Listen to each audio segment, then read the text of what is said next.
Selamat malam, sejahtera, shalom Ibu Bapak, Saudara-saudara Jemaat GPIB Sejahtera di DKI Jakarta yang diberkati Tuhan. Salam sehat semua. Mari membaca Alkitab. Bacaan Alkitab kita di malam ini terambil dalam kitab 2 Tawarik, pasalnya yang ke-33 dan 34. Mari kita berdoa. Ketika kami memasuki malam hari ini, maka seluruh hati dan pikiran kami datang sujud menyembah, bahkan tubuh ini merendahkan diri di hadapan Tuhan, mengucap syukur.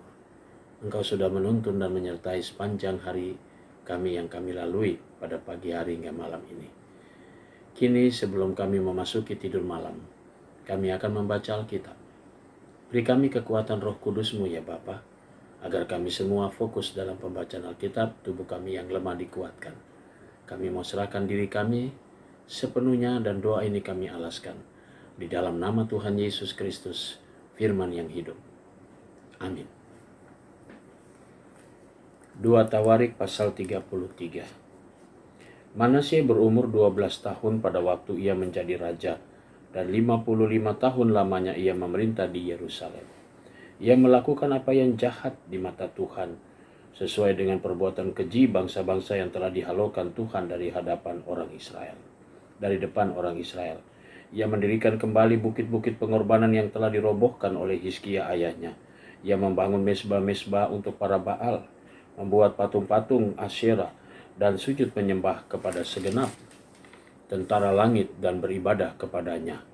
Ia mendirikan mesbah-mesbah di rumah Tuhan, walaupun sehubungan dengan rumah Tuhan itu telah berfirman. Tuhan telah berfirman, di Yerusalem namaku akan tinggal untuk selama-lamanya. Dan ia mendirikan juga mesbah-mesbah bagi segenap tentara langit di kedua pelataran rumah Tuhan. Bahkan ia mempersembahkan anak-anaknya sebagai korban dalam api di lebak Ben Hinnom. Ia melakukan ramal, telaah, dan sihir, dan menghubungi para pemanggil arwah dan para pemanggil roh peramal. Ia melakukan banyak yang jahat di mata Tuhan sehingga ia menimbulkan sakit hatinya. Ia menaruh juga patung berhala yang telah dibuatnya dalam rumah Allah.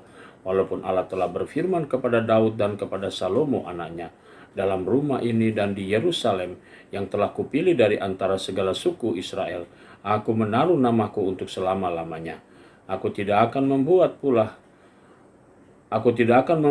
orang Israel berjejak keluar dari tanah yang telah kutentukan untuk nenek moyangmu. Asal saja mereka melakukan dengan setia segala yang telah kuperintahkan kepada mereka dengan perantaran Musa, yakni segala hukum, ketetapan, dan peraturan. Tetapi Manasye menyesatkan Yehuda dan penduduk Yerusalem, sehingga mereka melakukan yang jahat lebih daripada bangsa-bangsa yang telah dipunahkan Tuhan dari depan orang Israel. Kemudian berfirmanlah Tuhan kepada Manasye dan rakyatnya, tetapi mereka tidak menghiraukannya. Oleh sebab itu Tuhan mendatangkan kepada mereka panglima-panglima tentara Raja Asyur yang menangkap Manasye dengan kaitan, membelenggunya dengan rantai tembaga dan membawanya ke Babel. Dalam keadaan yang terdesak ini ia berusaha melunakkan hati Tuhan Allahnya. Ia sangat merendahkan diri di hadapan Allah nenek moyangnya dan berdoa kepadanya.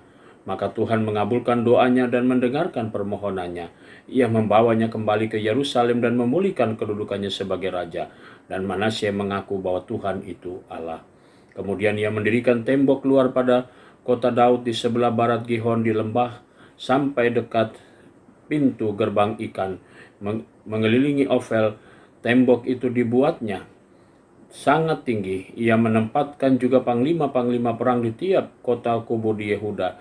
Ia menjauhkan allah-allah asing dan berhala dari rumah Tuhan, juga segala mesbah yang didirikannya di atas gunung Tuhan dan di Yerusalem, dan membuangnya keluar kota. Ia menegakkan kembali mesbah Tuhan, mempersembahkan korban keselamatan dan korban syukur di atasnya, menyerukan kepada Yehuda untuk beribadah kepada Tuhan Allah Israel.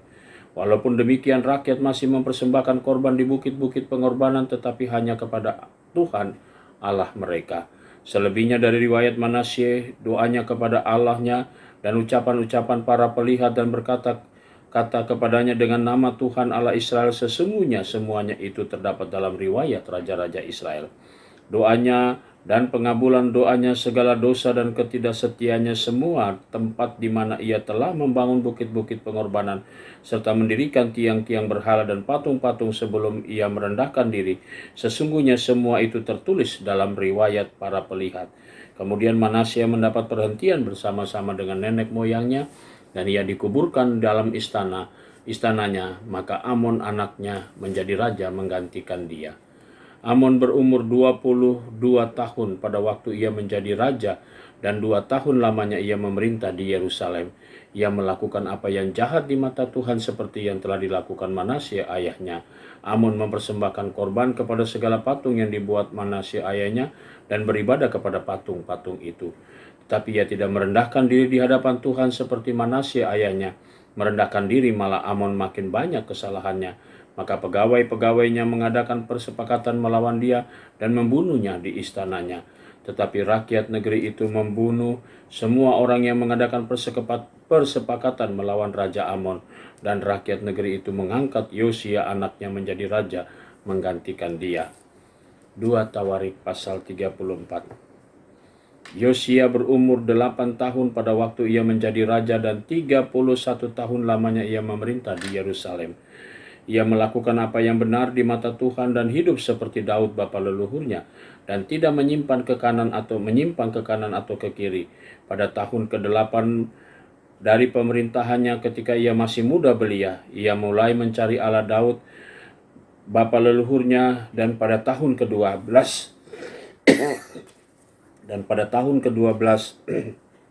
ia mulai mentahirkan Yehuda dan Yerusalem daripada bukit-bukit pengorbanan, tiang-tiang berhala, patung-patung pahatan, dan patung-patung tuangan. Mesbah-mesbah para Baal dirobohkan di hadapannya. Ia menghancurkan pedupan-pedupan yang ada di atasnya. Ia meremukkan dan menghancur luluhkan tiang-tiang berhala, patung-patung pahatan, dan patung-patung tuangan, dan menghamburkannya ke atas kuburan orang yang mempersembahkan korban kepada berhala-berhala itu. Tulang-tulang para imam dibakarnya di atas mesbah-mesbah mereka. Demikianlah ia mentahirkan Yehuda dan Yerusalem. Juga di kota-kota Manasye, Efraim, dan Simeon, sampai di kota-kota Naftali yang di mana-mana telah menjadi reruntuhan. Ia merobohkan segala mesbah dan tiang berhala, meremukkan segala patung pahatan, serta menghancur luluhkannya dan menghancurkan semua pedupaan di seluruh tanah Israel. Sesudah itu ia kembali ke Yerusalem. Pada tahun ke-18 dari pemerintahannya setelah ia selesai mentahirkan negeri dan rumah Tuhan, ia menyuruh Safan bin Azalia dan Maasea, penguasa kota, serta Yoah bin Yoahas, bendahara negara, untuk memperbaiki rumah Tuhan Allahnya. Maka datanglah kepada mereka imam besar Hilkia dan menyerahkan kepadanya uang yang telah dibawa ke rumah Allah dan yang telah dikumpulkan oleh orang-orang Lewi, yakni oleh para penjaga pintu dari orang-orang Manasye dan Efraim, dan semua orang yang masih tinggal dari Israel, pula dari seluruh orang Yehuda dan Benyamin, dan dari penduduk Yerusalem. Uang itu diberikan mereka ke tangan para pekerja yang diangkat untuk mengawasi rumah Tuhan. Dan mereka itu yang bekerja dalam rumah Tuhan mengeluarkannya dan membetulkan dan memperbaiki rumah itu. Mereka memberikannya kepada tukang-tukang kayu dan tukang-tukang bangunan, supaya tukang-tukang itu membeli satu pahat dan kayu untuk tupai-tupai dan untuk memasang balok-balok pada gedung-gedung yang oleh raja-raja Yehuda dibiarkan roboh. Orang-orang itu melakukan pekerjaan itu dengan setia. Orang-orang yang diangkat menjadi pengawas mereka ialah Yahat dan Obadja, orang-orang Lewi dari Bani Merari, sedangkan Zakaria dan Mesulam dari Bani Kehat mengepalai semua. Dan semua orang Lewi yang pandai memainkan alat-alat musik, mengepalai kuli-kuli dan mengiringi semua tukang dalam pekerjaan apapun. Dari antara orang-orang Lewi itu ada yang menjadi panitera, pengatur, atau penunggu pintu gerbang. Ketika mereka mengeluarkan uang yang telah dibawa ke rumah Tuhan, Imam Hilkia menemukan kitab Taurat Tuhan yang diberikan dengan perantaraan Musa. Maka berkatalah Hilkia kepada Safan panitera negara itu, "Aku telah menemukan kitab Taurat di rumah Tuhan." Lalu Hilkia memberikan kitab itu kepada Safan, dan Safan membawa kitab itu kepada raja. Ia juga menyampaikan kabar kepada raja, segala sesuatu yang ditugaskan kepada hamba-hambamu telah mereka laksanakan. Mereka telah mengambil seluruh uang yang terdapat di rumah Tuhan dan memberikannya ke tangan para pengawas dan para pekerja. Safan panitera negara itu memberitahukan juga kepada raja, Imam Hilkia telah memberikan kitab kepadaku. Lalu Safan membacakan sebagian di depan raja. Segera sesudah raja mendengar perkataan Taurat itu, dikoyakannya lah pakaiannya. Kemudian raja memberi perintah kepada Hilkia, kepada Ahikam bin Safan, kepada Abdon bin Mika, kepada Safan panitera negara itu, dan kepada Asaya hamba raja, katanya, pergilah, mintalah petunjuk Tuhan bagiku, bagi yang masih tinggal di Israel dan di Yehuda tentang perkataan kitab yang ditemukan ini. Sebab hebat kehangatan murka Tuhan yang dicurahkan kepada kita, oleh karena nenek moyang kita tidak memelihara firman Tuhan dengan berbuat tepat seperti yang tertulis dalam kitab ini. Maka pergilah Hilkia dengan orang-orang yang disuruh raja kepada Nabiah Hulda, istri seorang yang mengurus pakaian-pakaian, yaitu Salum bin Tokat bin Hasrah, penunggu pakaian-pakaian. Nabiah itu tinggal di Yerusalem, di perkampungan baru. Mereka berbicara kepadanya sebagaimana yang diperintahkan. Perempuan itu menjawab mereka, beginilah firman Tuhan Allah Israel, katakanlah kepada orang yang menyuruh kamu kepadaku, beginilah firman Tuhan, sesungguhnya aku akan mendatangkan malapetaka atas tempat ini dan atas penduduknya, yakni segala kutuk yang tertulis dalam kitab yang telah dibacakan di depan Raja Yehuda. Karena mereka meninggalkan aku dan membakar korban kepada Allah lain dengan maksud menimbulkan sakit hatiku dengan segala pekerjaan tangan mereka. Sebab itu nyala murkaku akan kucurahkan ke tempat ini dan tidak padam-padam. Tetapi kepada Raja Yehuda yang telah menyuruh kamu untuk meminta petunjuk Tuhan, harus kamu katakan demikian, beginilah firman Tuhan Allah Israel mengenai perkataan yang telah kau dengar itu, oleh karena engkau sudah menyesal dan engkau merendahkan diri di hadapan Allah, dan pada waktu engkau mendengar firman-Nya terhadap tempat ini dan terhadap penduduknya, oleh karena engkau merendahkan diri di hadapanku, mengoyakkan pakaianmu dan menangis di hadapanku, aku pun telah mendengarnya. Demikianlah firman Tuhan. Maka sesungguhnya aku akan mengumpulkan engkau kepada nenek moyangmu, dan engkau akan dikebumikan ke dalam kuburmu dengan damai, dan matamu tidak akan melihat segala malapetaka yang akan kudatangkan atas tempat ini dan atas penduduknya. Lalu mereka menyampaikan jawab itu kepada raja. Sesudah itu raja menyuruh orang mengumpulkan semua tua-tua Yehuda dan Yerusalem. Kemudian pergilah raja ke rumah Tuhan bersama-sama semua orang Yehuda dan penduduk Yerusalem, para imam, orang-orang Lewi, dan seluruh orang awam, baik yang besar maupun yang masih kecil. Dengan didengar mereka, ia membacakan segala perkataan dari kitab perjanjian yang ditemukan di rumah Tuhan itu. Sesudah itu berdirilah raja pada tempatnya, dan diikatnyalah perjanjian di hadapan Tuhan untuk hidup dengan mengikuti Tuhan dan tetap menuruti perintah-perintahnya, peraturan-peraturannya dan ketetapan-ketetapannya dengan segenap hatinya dan dengan segenap jiwanya, dan untuk melakukan perkataan perjanjian yang tertulis dalam kitab itu. Ia menyuruh semua orang yang berada di Yerusalem dan Benyamin ikut serta dalam perjanjian itu. Dan penduduk Yerusalem berbuat menurut perjanjian Allah, yakni Allah nenek moyang mereka. Yosia menjatuhkan segala dewa kekejian dari semua daerah orang Israel dan menyuruh semua orang yang ada di Israel beribadah kepada Tuhan Allah mereka.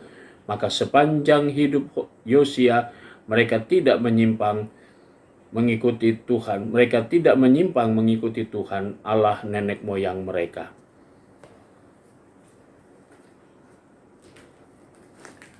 Saudara-saudara, mari kita berdoa.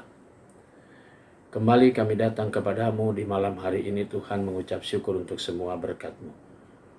Malam menjadi bagian bagi kami untuk memasuki tidur malam kami. Tuhan, lindungi kami sepanjang tidur malam kami, sehingga besok pagi kami boleh bangun dengan tubuh yang segar untuk kembali kami beraktivitas seturut dengan kehendak Tuhan. Kami berdoa untuk Jemaat GPIB Sejahtera di DKI Jakarta, tiap keluarga, tiap pribadi. Tuhan Yesus memberkati semuanya. Inilah doa kami, ampunkan dosa kami ya Bapa, yang kami naikkan semuanya hanya dalam nama Tuhan Yesus Kristus, Juru Selamat kami yang hidup. Amin. Selamat malam, selamat beristirahat. Tuhan memberkati saudara.